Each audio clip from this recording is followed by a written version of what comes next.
Have you ever had the hood on your car flip up into your windshield on the freeway?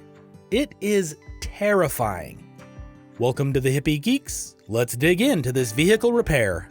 A couple of weeks ago, we bought a 1977 Jeep CJ5, and on the way home, we were having engine trouble.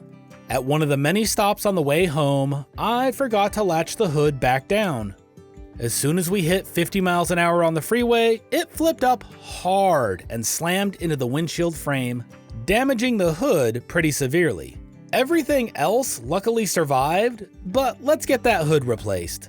Removing the hood isn't terribly hard. There are 3 half-inch bolts on each of the 2 hinges that hold it in place. Ours have several layers of paint on them, making it hard to use a socket.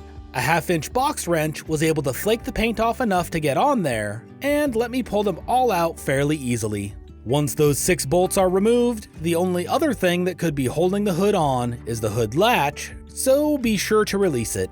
Now, getting the hood off would have been a lot easier with another person, but as I was alone, I just carefully slid it forward until I was able to get enough leverage to pick it up and move it out of the way. Now, on our Jeep CJ5, the bottom of the hinges were a bit rough with rust, so I hit them both with some sandpaper to smooth out the mating surface before putting the new hood in place. I could have done more, but sometime in the future, this will be coming back off as we want to cover the entire Jeep in Raptor liner, and we will take care of all of the surface issues then. Once that was done, I blew off all the rust with our air compressor and moved on to putting the new hood in place. We ordered the Crown Automotive J5761180 steel hood from Quadratec, and while the packaging was extremely crappy, the hood actually appeared to make it to us in one piece. It was delivered by a freight truck, and when that happens, you need to make the driver wait and unbox it right in front of them, because if there is any damage, it needs to be claimed before the driver leaves. As the hood looked good, we could get right into putting it on the Jeep. Again, this would have been a lot easier with another person, but what I did was to place a broom on the engine bay and then just slid it into place. Now, before you do this, make sure to install all of the hardware onto the hood. Both of the hood latches are a real pain to get attached, as the holes on the backside barely had room for my fingers. This would have been a lot easier before I mounted the hood, but that is hindsight for you. If you notice, the bottom right edge of the hood is not lining up quite right. It either got a little banged out of shape when it was shipped, or it just came from the factory not quite right. I needed to pull it out about a half an inch, but before I could do that, I needed to get it in place enough to reattach the hinges. After a careful bit of movement back and forth and side to side, I managed to get it into place and attach all 6 of the half-inch bolts. Once it was securely in place, I propped the hood up with a broom handle and then grabbed the side that I needed to pull out with both hands and pulled it pretty hard a couple of times. I set the hood back down to check what it looked like, and the body lines matched the hood lines. I had gotten it just right.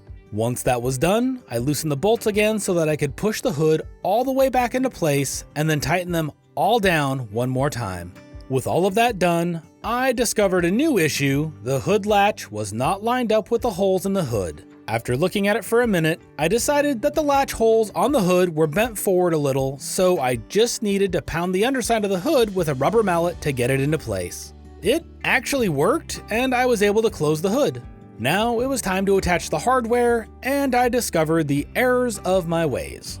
I am not going to make you watch all of this mess. As I mentioned before, my fingers barely fit into the holes they had left in the underside of the hood to attach these bolts, but with a lot of perseverance, I was able to get them in there and installed. Seriously though, just do it before you mount the hood. It will be so much easier. Once the latches were on there though, I only had one more thing to do: install new rubber hood grommets. This was by far the easiest part of the process. The old ones were completely rotten and just tore in half when I removed them. The new ones were much nicer, and by using a flat-headed screwdriver, I was able to squeeze the attachment nipples into the holes. And with that, the hood has been replaced. I can tell you right now that I will never forget to latch the hood again. I never want to experience that level of terror on the freeway again, or pay the expense of replacing it. If this is your first time here on the Hippie Geeks, it would be wonderful to have you subscribe. Hopefully digging into this repair with us will help you digging into your repairs. If you enjoyed this video, give it a like and check out our Patreon page or merch store to support the channel directly. Thanks again, and we will see you on the next one.